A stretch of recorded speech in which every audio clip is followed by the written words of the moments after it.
Hello friends, welcome to Honest IAS. Today we will discuss current affairs of 29th June 2019 to the help of mind maps. Hope this will be helpful to you. And the first topic is OneStop Center scheme. This is implemented by the Ministry of Women and Child Development. This scheme is also called as Shakti scheme. It is centrally sponsored scheme, that is 100% funding will be given by the center. There will be no sharing between states and center. This scheme falls under the National Mission for Empowerment of Women, which is the umbrella scheme which covers many schemes. The aim of this scheme, what is the purpose of this scheme? It establishes one-stop centers, that is it is a place or a house where a woman enters and she gets all her problems resolved, and here every problem of the woman will be solved. And who are the eligible women? All women, irrespective of caste, class, creed, and every woman covers under this category, and they can get the help. And even the girls below the age of 18 years can get the help from the one-stop centers. And what are the services provided under the scheme? Emergency response and rescue services, medical assistance, shelter, legal aid and counseling. These are some of the services which are received by the women at the one-stop centers. And how are funds collected? Through Nirbhaya Fund, which was established in 2012 after Delhi gang rape case. And it is center, as I said, that 100% central assistance will be provided. And what is the need of protection? As there is a high amount of gender-based violence, such as domestic and sexual violence, dowry, honor killings. These are some of the ways where the women are faced by violence. Due to this reason, they need some kind of protection. So one-stop centers have established to protect them or to guide them. Next topic is Vandan Yojana.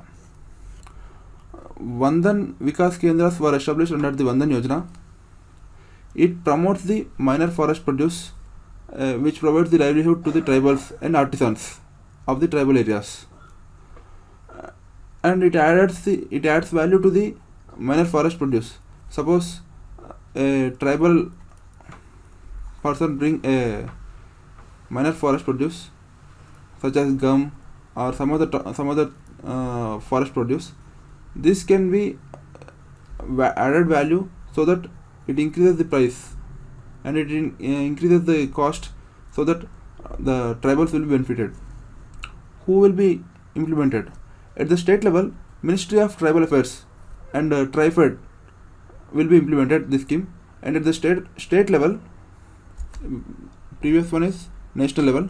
Now the state level, nodal agencies for the minor forest produce and the district collectors are responsible for the implementation at the state level. And locally, self-help groups will be implemented in the scheme.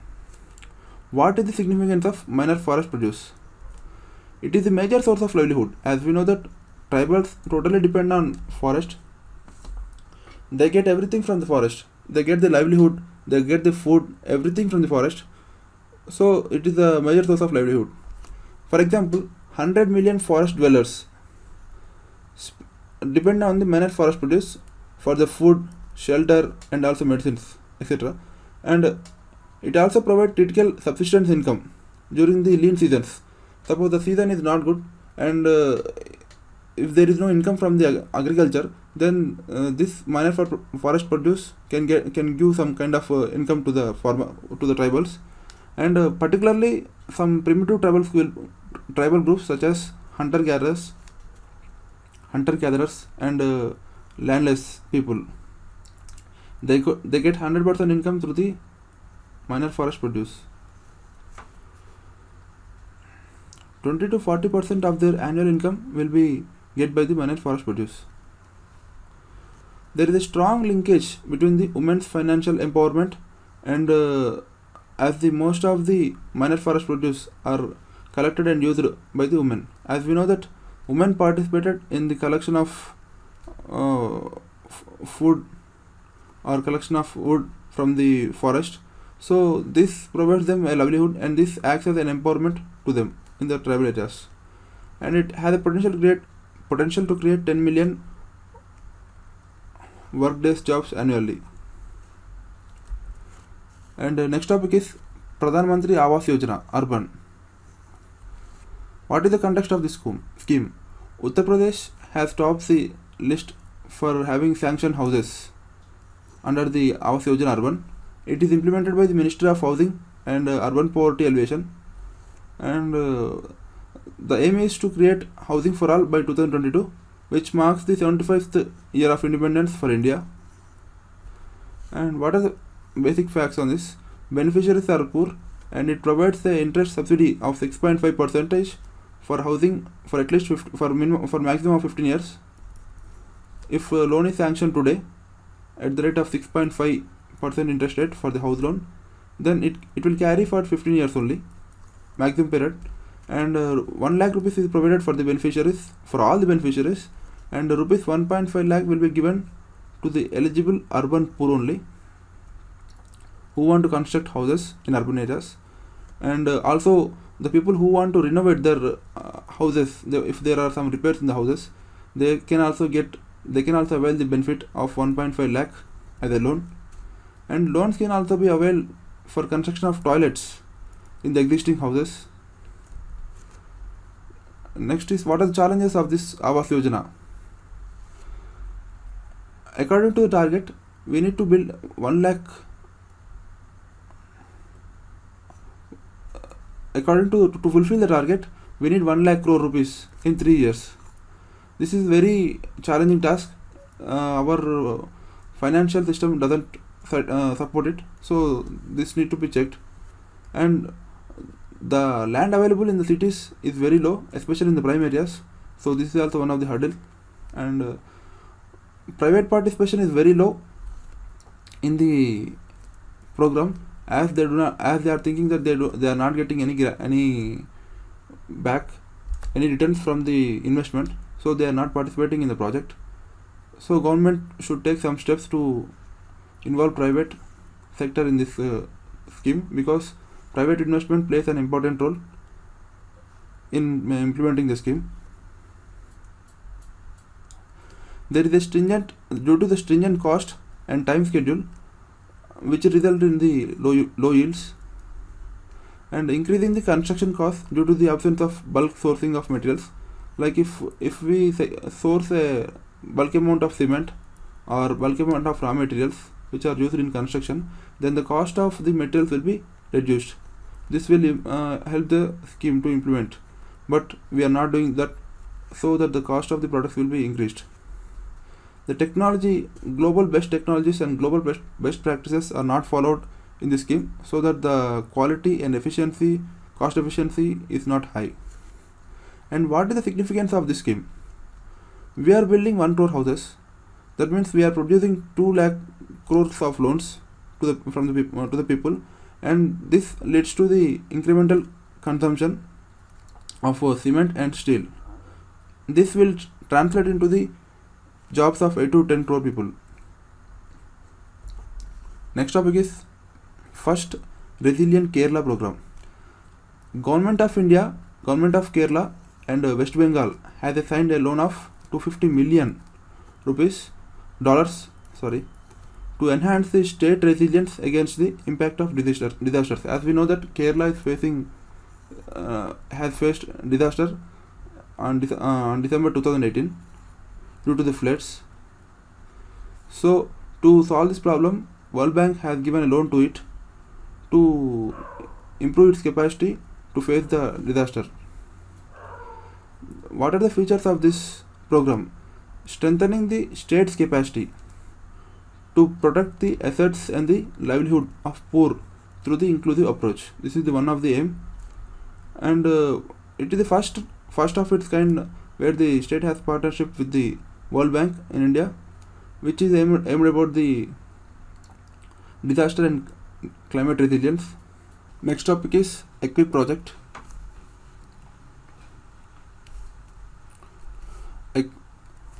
Higher Education Department of Ministry of Human Resource Development released a 5-year vision plan. This is titled as EQUIP.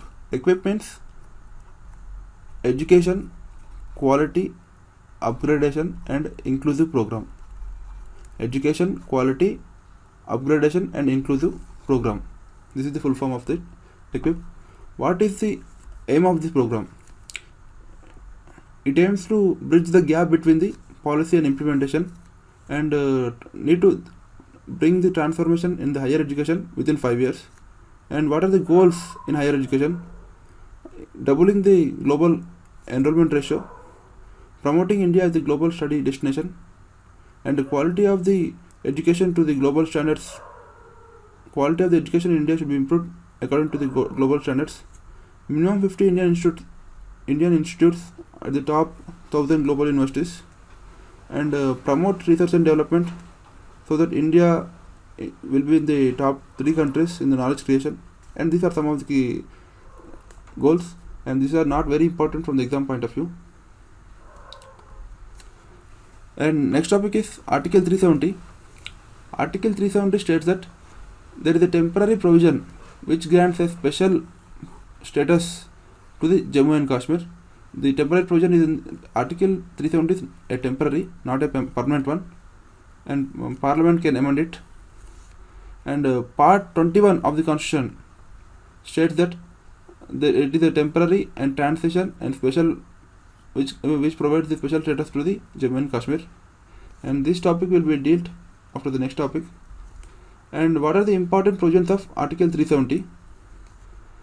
Except in defense, foreign affairs, finance and communication, Parliament needs to take the Jammu and Kashmir government permission to make laws. Except the matters of defense, foreign affairs and finance and communication, for the remaining issues, if the Parliament want to make laws, then it need to take the permission of the Jammu and Kashmir, or it need to make the laws according to the concurrence of Jammu and Kashmir Assembly. State residents, that is the people of Jammu and Kashmir, have separate laws, citizenship and property. That is, other state people cannot buy property in Jammu and Kashmir, and the Jammu and Kashmir people have double citizenship. They have citizenship of India and also the Jammu and Kashmir citizenship.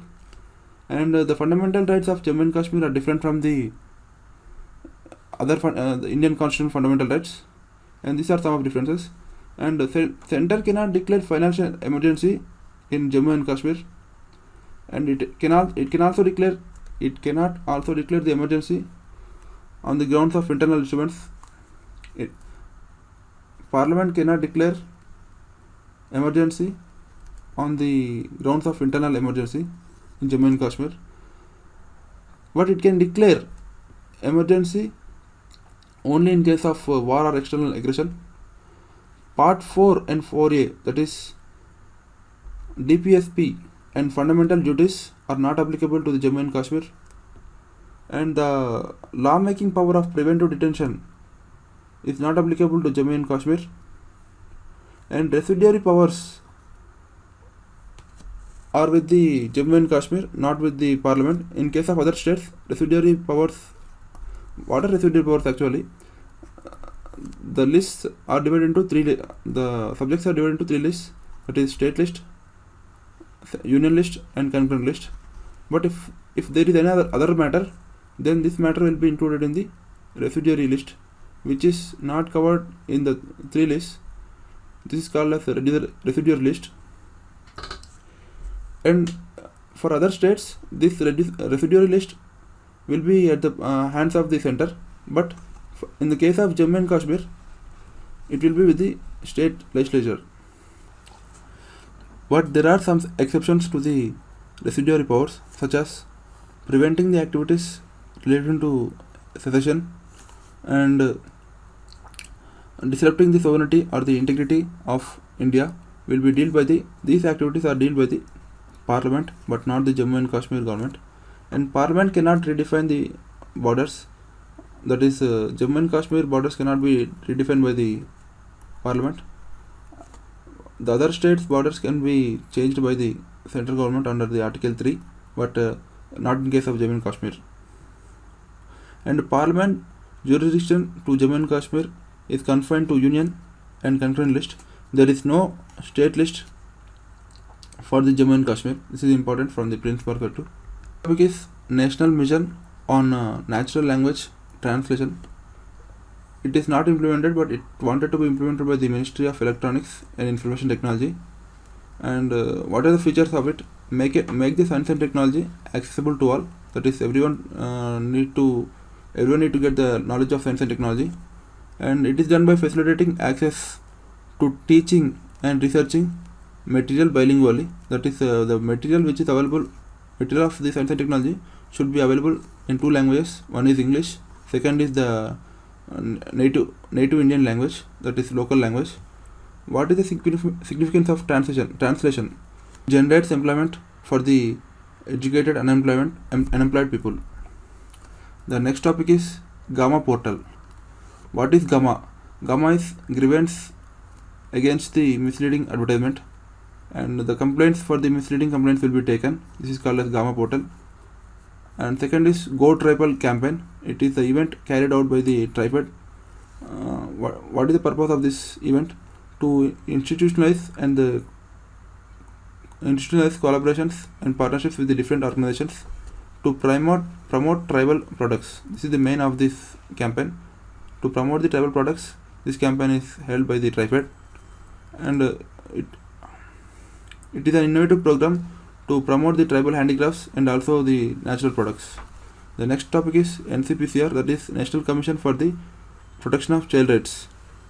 This organ is established in 2007 under the Commission for Protection of Child Rights Act 2005. It is under the Ministry of Women and Child Development. According to this act, the child is the age group of 0 years to 18 years is considered as child. And today's discussion is completed. Thank you for the discussion, and please do subscribe to the channel. Thank you.